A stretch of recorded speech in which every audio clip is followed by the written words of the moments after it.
Hello viewers, and thanks for joining us on Health Options. Have you ever donated blood? Every now and then, someone somewhere is in their need of blood transfusion for survival as a result of situations that range from accident, childbirth, and so many other circumstances that may require someone donating blood to enable another to survive. This episode of Health Options focuses on various issues revolving around this precious fluid that is essential for survival. Have you ever heard of rhesus factor, or RH factor for short? From a discussion on voluntary blood donation culture amongst Nigerians to the workings of the National Blood Transfusion Service, we will also feed you on how to boost and purify the blood the natural way. There is a whole lot to gain if you invest your time with us. Welcome. I am Rabi, Abdallah.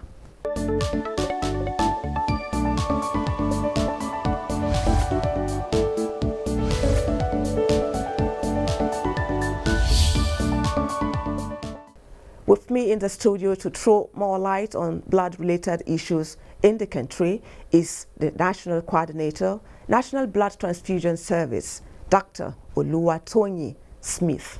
Welcome to Health Options, Doctor. Pleasure to be here. Thank you. Blood. It's said that the best things in life are free, and blood can rightly be counted among those best things in life that are free, isn't it? Yes, it can. So let's start with the importance of blood to the human body. The importance of blood to the human body. Every organ requires blood, which carries oxygen to oxygenate the tissues, to keep them alive, and to keep the muscles, body organs all working properly. Without blood, if for instance, if a woman who is in labor, for instance, starts to bleed after delivery or from any incident during the delivery session, once she loses a certain amount of blood, then life begins to leave her. That blood needs to be replaced immediately and urgently so. We have a case in point of a woman who was undergoing her third delivery, and I think her uterus ruptured. She had to be transfused with about 27 pints of blood. She's alive today, and she has that story to tell. Blood moves around the body, it's oxygenated by the heart, moves around to the organs, the tissues, the muscles, keeps all the organs working fine. So without blood, there cannot be life. Okay. Let's look at the mandate of the National Blood Transfusion Service. We know that blood that is to be transfused should be made ready. Yes. Before even the point of transfusion, to, if it is to save life. How would you describe the culture of voluntary blood donation among Nigerians? Well, we have come a long way. Initially, there were various myths and misconceptions. You have people who believe that they cannot take somebody else's blood. They cannot be transfused with somebody else's blood. There are people who believe that they cannot give their blood for for anyone else except their relations, for the survival of anyone else except their relations. There are people who believe that taking blood from you is a cult. You are going to use that blood for some untoward activity. And the National Blood Transfusion Service, when it came on board, had to work very hard at dispelling these misconceptions and these myths. We do that through engaging the media as we are now. We do that through the annual event, the World Blood Donor Day, where we educate the public via the media, listening public through the radio, And we also developed a documentary on NBTS, what we do. This has educated the public on the need to donate blood. Fortunately, unfortunately, you cannot go to the store and pick up a pint of blood. Somebody somewhere has to be able to donate, and donate voluntarily, because we find that those who donate voluntarily are those who are from the low-risk population. They are less likely to have any blood-borne infection.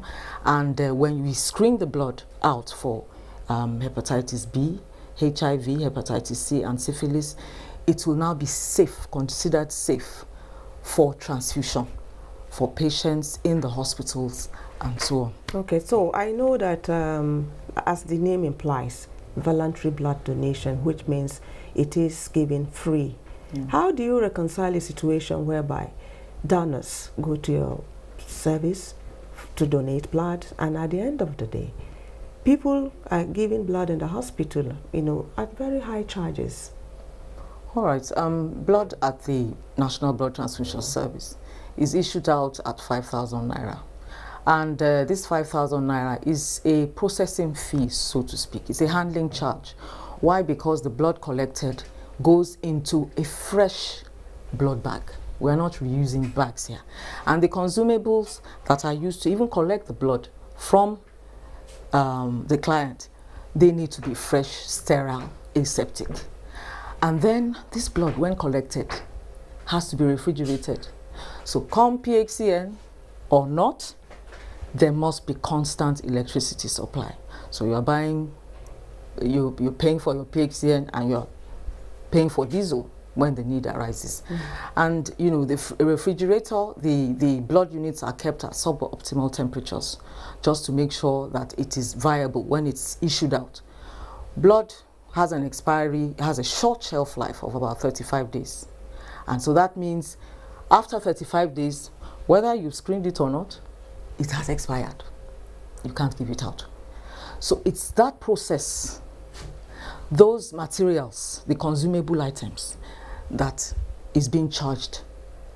But the actual charge, the actual cost is 37,000 naira.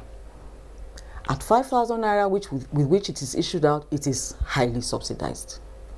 Somebody somewhere has to bridge the gap, be it government or whatever, or a donor or whatever. Someone is bridging the gap, because you want it to be accessible. You want people to be able to access these units without minding the cost. Now, what happens outside the blood transfusion service network is that the hospitals also try to generate income from doing their own level of screening. And so sometimes their own units of blood come out a lot higher than that at the National Blood Transfusion Service. So understandably, we are a government organ. Our blood service, our blood units are issued out at a lesser charge. Okay, during the unfortunate incident that occurred some years back in Abuja, talking about the bomb blast at the UN house, we knew how proactive the NBTS was, how, you know, many lives were saved because there was blood, you know, available, yes, you know, to be infused. Yes. Could same be said today about the NBTS? Unfortunately, we've just gone through a period of very severe challenges because funding has reduced considerably. We were funded by the Centers for Disease Control from 2005 to 2015, actually from establishment up to 2015. But when the funding concluded in 2015, government itself was undergoing challenges of budgetary allocations, releases, and, you know, passage of budgets from the National Assembly.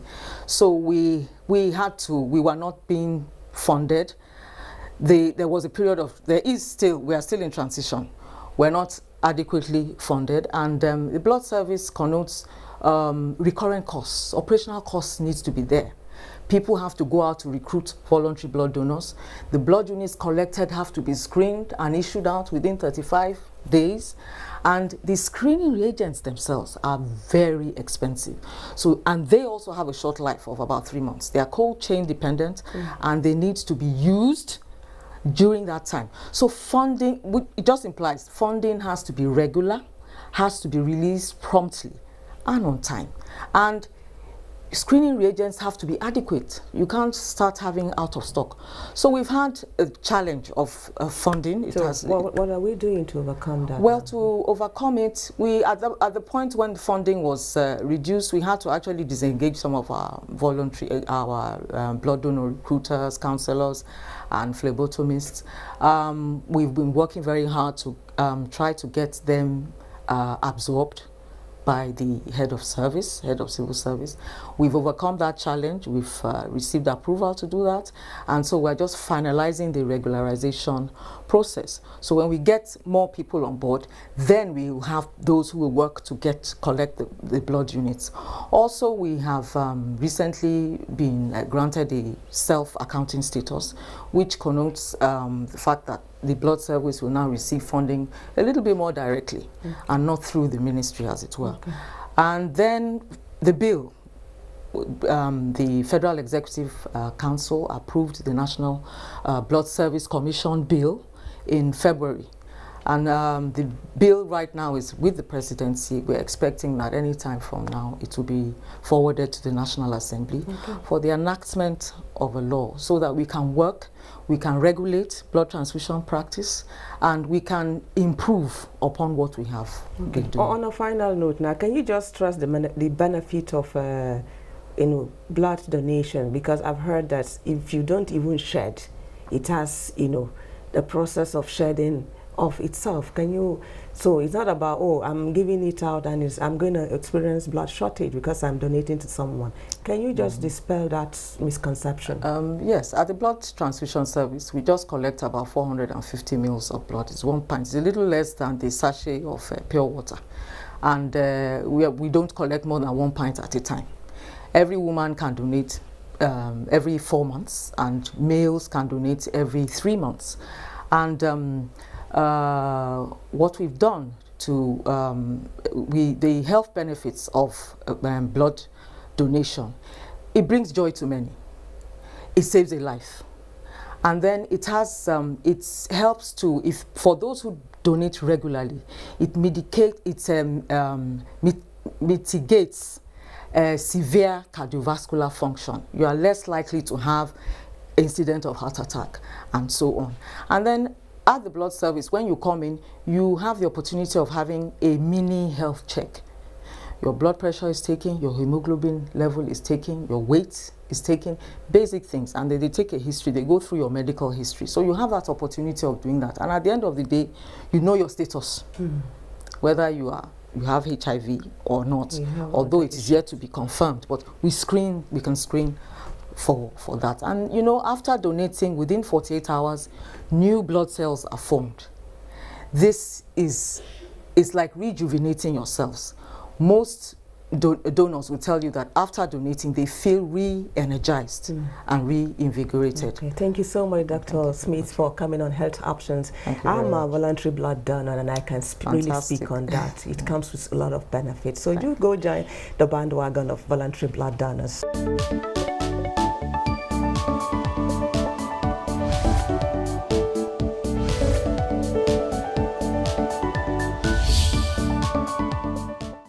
Time now to take you to Nature's Corner on how to boost and purify the blood the natural way. Based on what makes the blood to be dirty, what makes the blood to be shortened, classifying them under various illnesses like hypertension, issues of high cholesterol, issues of free radicals going up and down within the blood, issues of homocysteine, issues of telomeresis. Today, research is on homocysteine now in all the deaths in the world. This bad protein,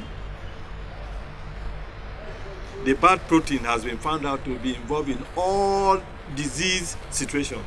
It's found in the blood, bad protein. It's called homocysteine. If anybody dies now, you take it, the homocysteine level will be very, very high. And it has been found to be implicated in all deaths. Then you find a situation where you cannot pump at your optimum as a result of a shortage of the blood.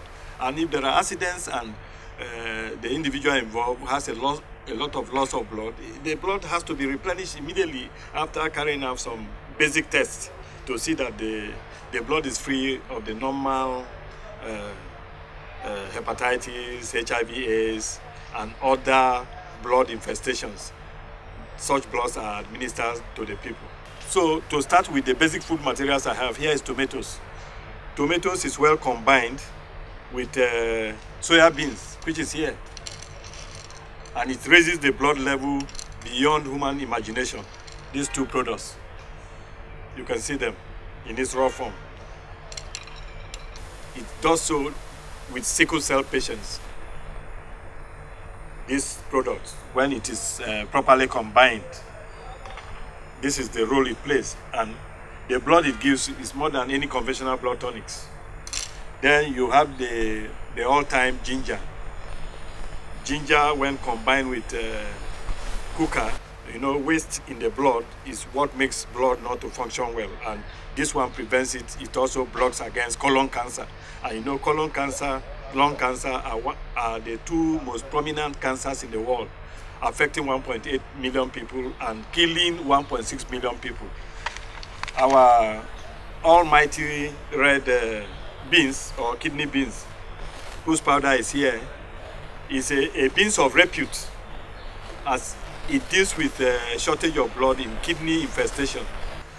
To increase blood or to decrease blood, you see the arrays of the various items. According to some research, it has been found out that if you have plenty pyridoxine, which is vitamin B6, if you have cyanocobalamin, which is vitamin B12, helps to boost the blood and reduce the level of homocysteine. But once you're on these products I've just mentioned, you will have abundance of blood, and as a result, you have a decreased volume of homocysteine, which has been implicated in a number of deaths.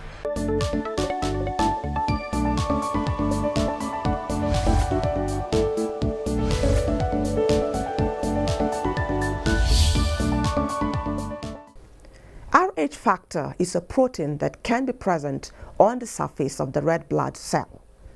People that have the Rh factor are Rh positive. Those who do not have the Rh factor are Rh negative. The positive and negative in front of the blood group is the rhesus factor. Rhesus factor is genetic and it is gotten from the parents, emphatically the man. Let's join Uche Umizu for more details on this. Do you know your rhesus status? Actually, no.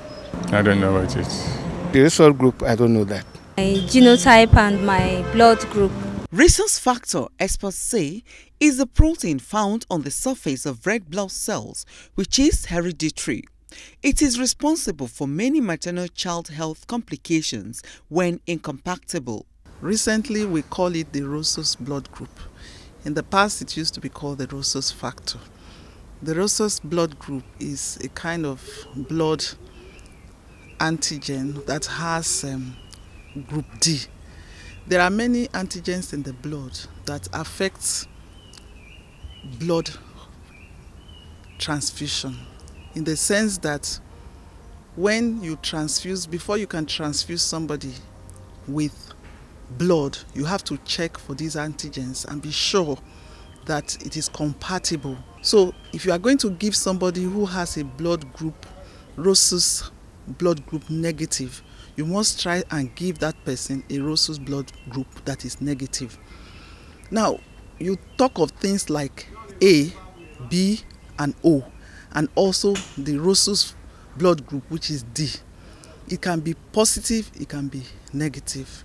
So when you want to give somebody, for example, who is O negative blood, you must give the person another O negative blood. If you give the person O positive blood, there's going to be a problem because there will be a reaction. And that reaction can be so bad as to lead to death. In fetus, rhesus incompatibility leads to a type of anemia in which red blood cells are destroyed faster than the body can replace them. Usually, an antibody screen shows if a rhesus negative mother has made antibodies to rhesus positive blood. For women who are negative, who have a rhesus blood group that is negative, when they are having a baby, they try to give them what we call anti-D. They give them a kind of therapy to make sure that the blood that they does not react with another blood next time they're about to have children. If that is not taken care of, it means that when there's a mixture of the positive blood and negative blood, the baby will not survive. That is why the medication known as rhesus immunoglobulin is administered on women with rhesus negative at about week 28 of pregnancy, within 72 hours after the birth of a rhesus positive baby, after ectopic pregnancy, miscarriages or abortions. However, experts advocate the need for couples to know their blood groups to avoid the challenges associated with incompatible rhesus group.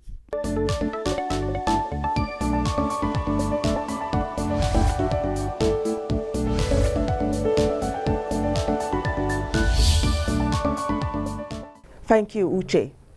It's all about your health and well-being, and here are some health tips on blood safety as well as other do's and don'ts. Blood is not just given for the sake of giving, and before you give blood, you want to make sure that certain things are done. Blood, the donor is grouped, the recipient is grouped, because you want to make sure that the group that you are giving to the person is is compatible with the person that is donating. So blood group, like I said, is either the ABO or the rhesus. So both of them must be compatible. The thing with that, if you give any blood group that is not the right group for the patient, you are going to cause harm. Like I said, the most important thing is you are not going to cause more harm. In medicine, you say, do no harm. So even if you cannot help the patient, you do not aggravate the problem of the patient. So you want to make sure that the blood group is right.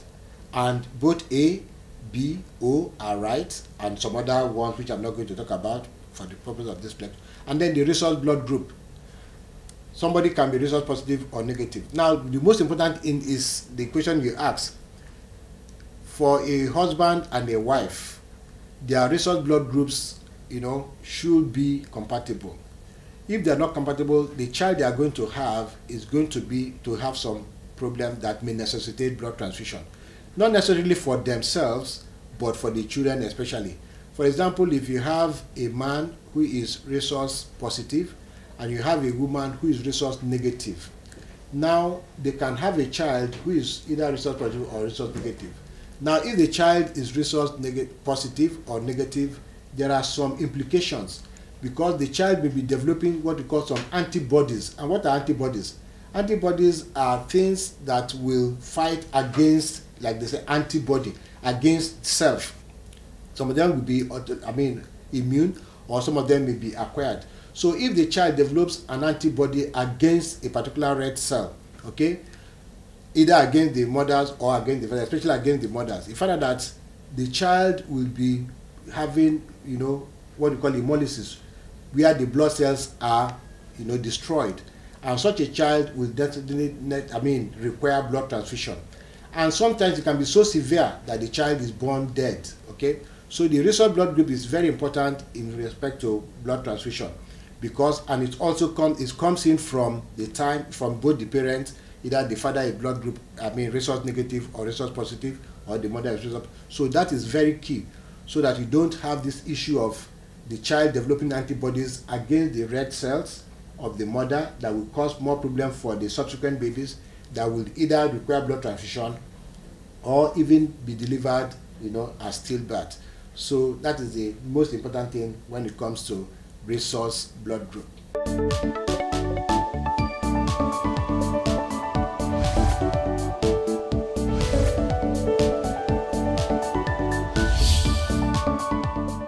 This is where we round up this edition of Health Options. Visit our platform for your comments and upload of these and other editions of the program. Until we come your way again, keep well and make moderation your watchword. My name is Rabi Abdallah. Thanks for watching.